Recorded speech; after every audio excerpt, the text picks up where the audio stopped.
What's up, party people? This is Tarkus Jude Mossberg here from Facebook, Jude's Junk Facebook Comic Book Shop YouTube channel. The shop is a Facebook page, and I also have a website now where I'm putting all my graded comic books. I'm still trying to manually get them in there.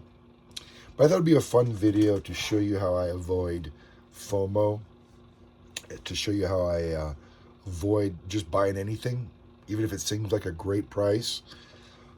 As I've grown in my collecting life, you start to learn by what you see on your table. Like, all these boxes are full, and I've learned that I don't like all my boxes of raw books, so I don't buy any more raw books. So that's like one rule I've set for myself, especially in the last 4 years. And then I made another rule: only 9.8 graded books, unless it's Silver Age, Golden Age keys.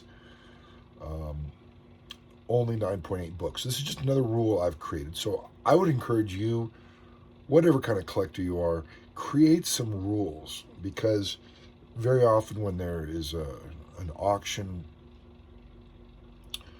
or I guess a claim sale on Facebook, and you're like, well, that's a great price. I keep going back to my rules. Okay, I don't need this or want this, even if it's 70% off, and you can find some great deals on some raw books in those little online Facebook auctions. Pick up a book for $5 and it's worth 40. It happened all the time when I was collecting raws. So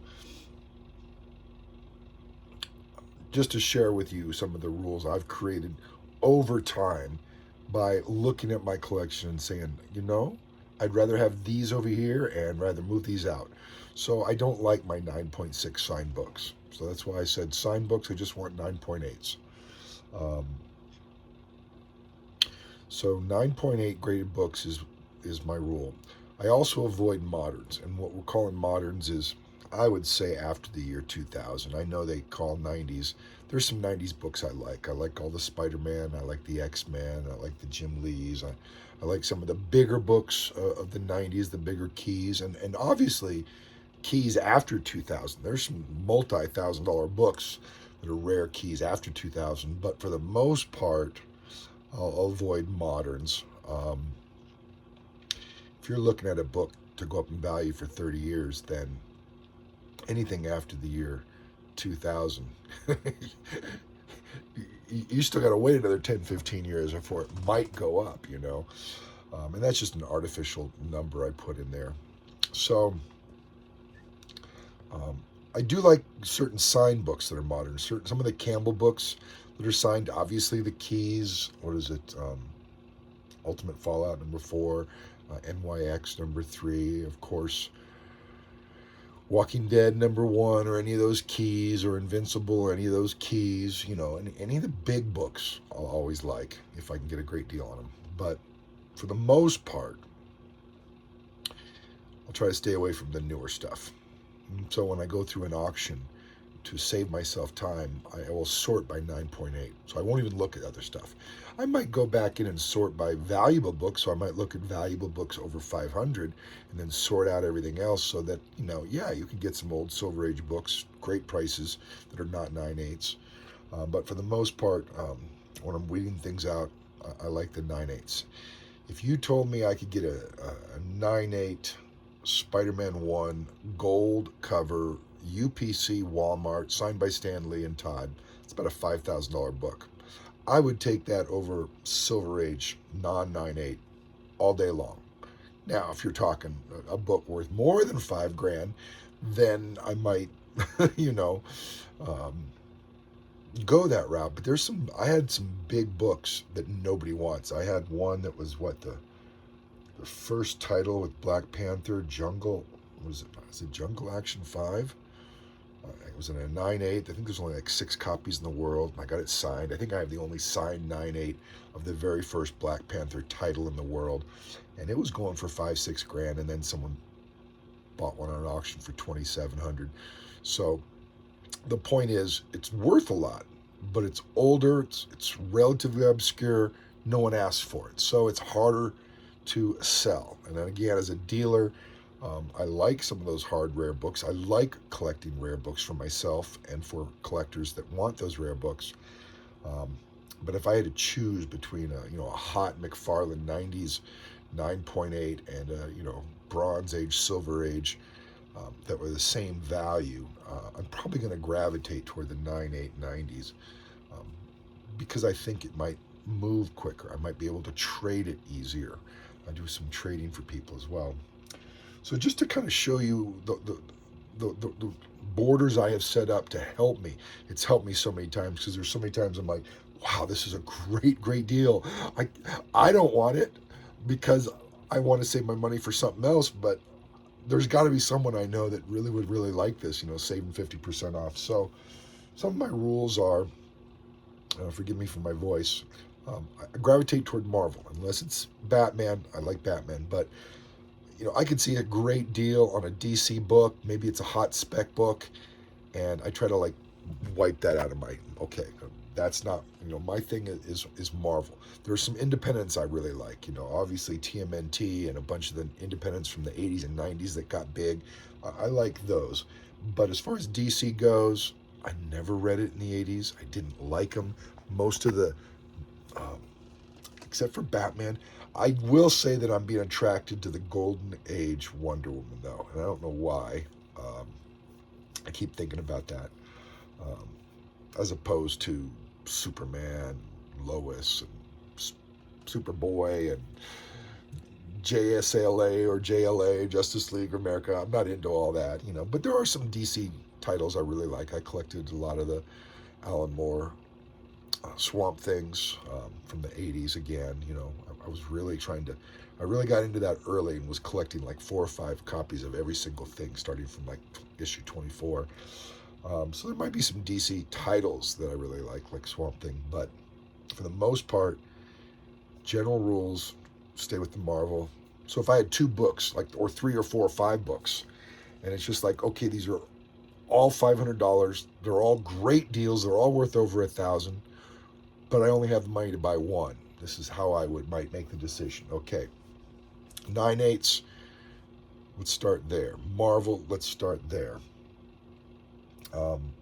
I do like the signed books. A lot of people don't. I like the signed books. So if signed books of dead artists will be rare and worth more and go up.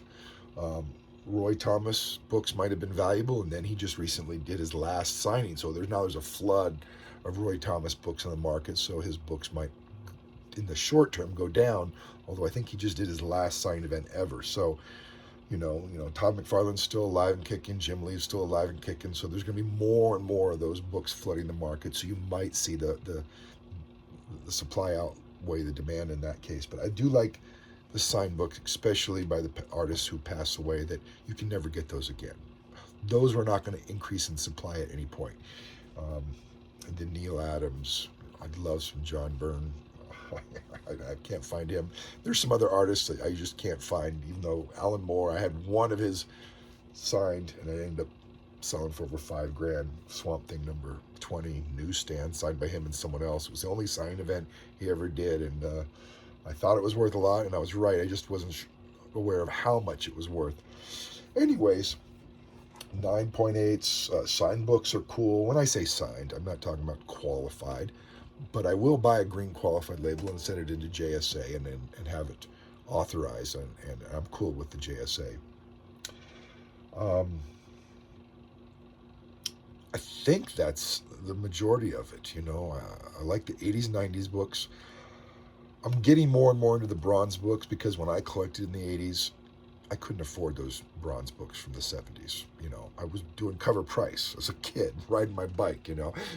I couldn't afford any of the 70s stuff, and the art in the 70s stuff just looked old when you're a 13-year-old kid in the 80s. So it wasn't even attractive, even though some of that stuff is really popular now. But I've been getting into more 70s stuff, and I'm only collecting 9.8 70 stuff, and it just I'm digging it.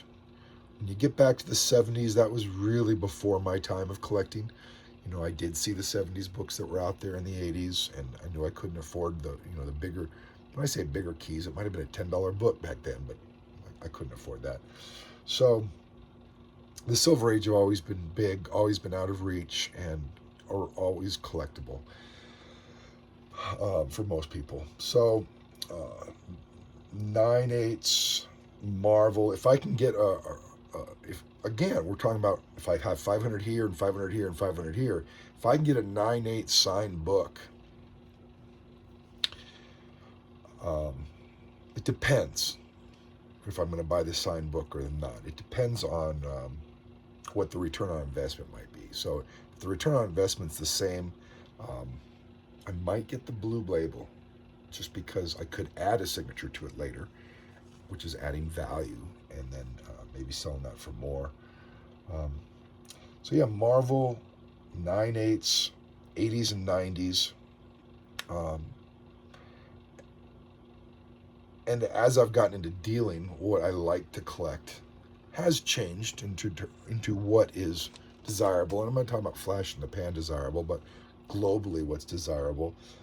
Although I still have the things that I was interested in the 80s that have a nostalgia uh, effect. So some of the weird independents that we saw in the 80s and 90s, if I come across a 9/8 or one of those, I love grabbing it because it's just, there might be like two in the world, and I have that book raw. I remember buying it, in 1992, thinking it was going to be the next TMNT, radioactive black belt hamsters, and then stupid stuff like that we thought was going to go to the moon.